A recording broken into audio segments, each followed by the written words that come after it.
কুরবানি করলেন। আল্লাহ রাব্বুল আলামিন আবার দ্বিতীয়বার স্বপ্ন দেখালেন, এই ইব্রাহিম তুমি আবার কুরবানি করো, তোমার কুরবানি আল্লাহর দরবারে কবুল হয়নি।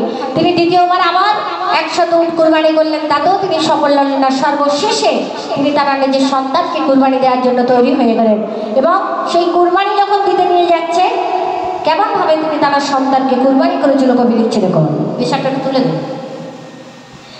ইব্রাহিম নবীর উপর খোদার হুকুম হয়েছে, মায়ার জিনিস কুরবানি দাও খোদারি রহে।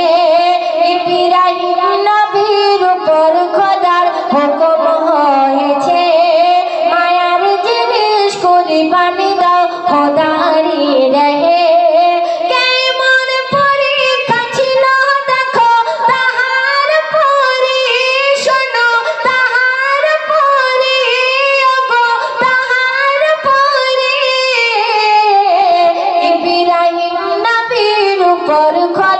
হুকুম হয়েছে, মায়ার জিনিস কুরবানি দাও খোদারি রহে।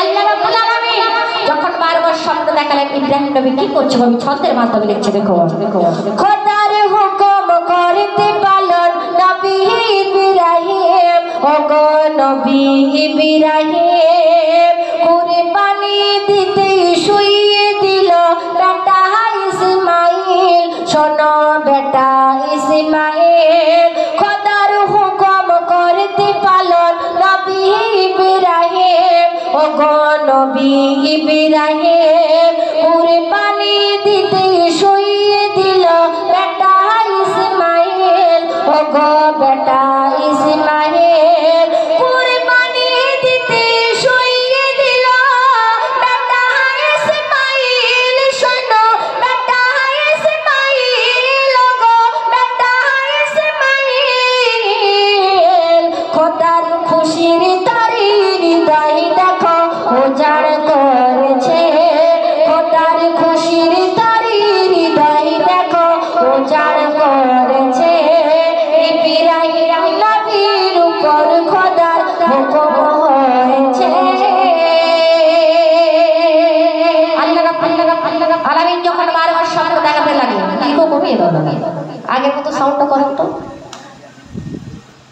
ইসমাইল আলাইহিস সালামকে যখন কুরবানি দিতে নিয়ে যাবেন, মাসুম সন্তান তারা কলিজার টুকরা ইব্রাহিম নবী বললেন মাসুম সন্তানকে কুরবানি করতে নিয়ে যাবেন।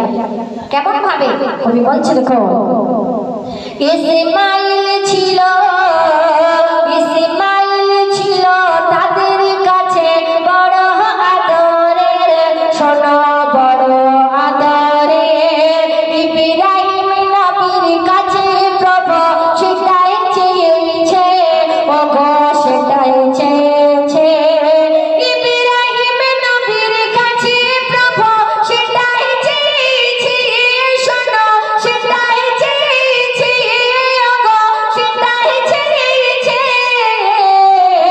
বাপ বেটার কুরবানি যে খোদা কবুল করেছে, বাপ বেটার কুরবানি যে খোদা কবুল করেছে।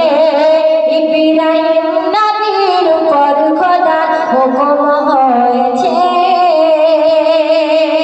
মা হাজরা তার একটা মাত্র সন্তান কলিজার টুকরা ইসমাইলকে আল্লাহ পাকের দরবারে ফরিয়াদ করছে, আল্লাহ রাব্বুল আলামিন আমার মাসুম সন্তানকে কোথায় নিয়ে যাচ্ছে আমি জানি না, কিন্তু আল্লাহ আমার কুরবানিকে তুমি কবুল করে নিও। মা হাজেরা আল্লাহর কাছে ফরিয়াদ করছে আর বলছে, দেখো বিবি হাজেরা খোদার কাছে ফরিয়াদ করেছে, ফরিয়াদ করেছে। কি ফরিয়াদ? দিলাম কুরবানি ইসমাইলকে তোমারি তরে, প্রভু তোমারি তরে। দিলাম কুরবানি ইসমাইলকে তোমারি তরে, প্রভু তোমারি তরে।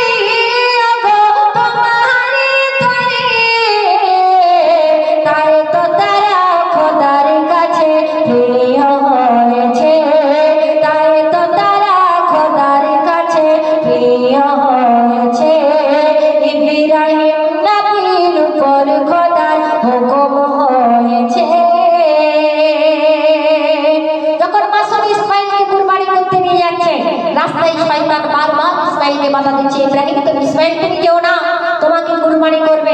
সেই সময় সেই মাসুম ইসমাইল দেখতে পাথর ছুঁড়ে শয়তানকে বলেছিল, শয়তান তুই সরে যা, আল্লাহ পাক যদি আমাকে চাইলেন থেকে ভাগ্যবান আমার কিছু হতে পারে না।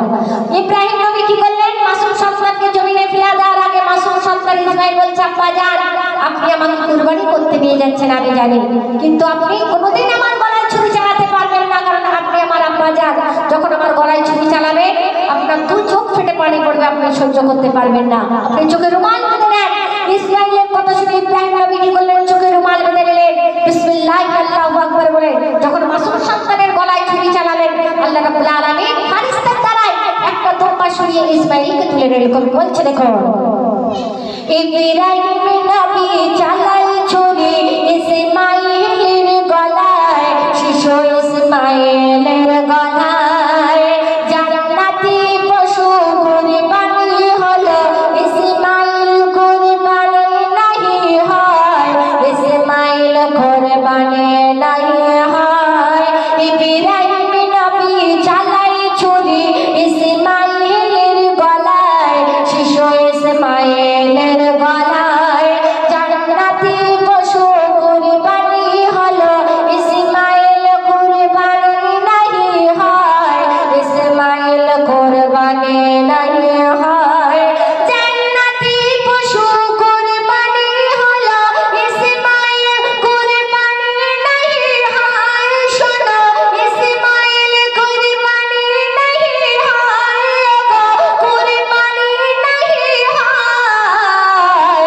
এমন দৃশ্য দেখে নবী ইব্রাহিম অবাক হয়ে যায়, এমন দৃশ্য দেখে নবী ইব্রাহিম অবাক হয়ে যায়। আল্লাহ পাক রব্বুল আলামিন ইব্রাহিম নবীকে পরীক্ষা করতে চেয়েছিলেন যে কতটা আমাকে ভালোবাসে, সন্তান না আমাকে, তাই ইব্রাহিম নবী পরীক্ষা দিয়েছিলেন, তিনি পরীক্ষায় পাস করে গেলেন। আল্লাহ রাব্বুল আলামিন তার ইশারায় মাসুম সন্তানকে তুলে নিয়ে সেখানে দুম্বা সরিয়ে দিয়েছিলেন, আর সেই কুরবানি আজ আমাদের কাছে এসেছে। আমরা লোক টাকার কুরবানি করি, কেউ 40,000 টাকার দামের গরু আনলে, কেউ 1 লাখ টাকা দামের গরু আনে, কিন্তু আল্লাহ পাক রব্বুল আলামিন বলছে রেশারেশি করে কুরবানি দিলে কোনোদিন আল্লাহর দরবারে কবুল হবে না। লোক টাকার কুরবানি দিলে কোনোদিন আল্লাহর দরবারে কবুল হবে না। মা হাজেরা তারা নিজের সন্তানকে কুরবানি দিয়েছিল আল্লাহকে ভালোবাসে। শেষ শব্দ কবি লিখছে দেখো, অথম কবিরুল করল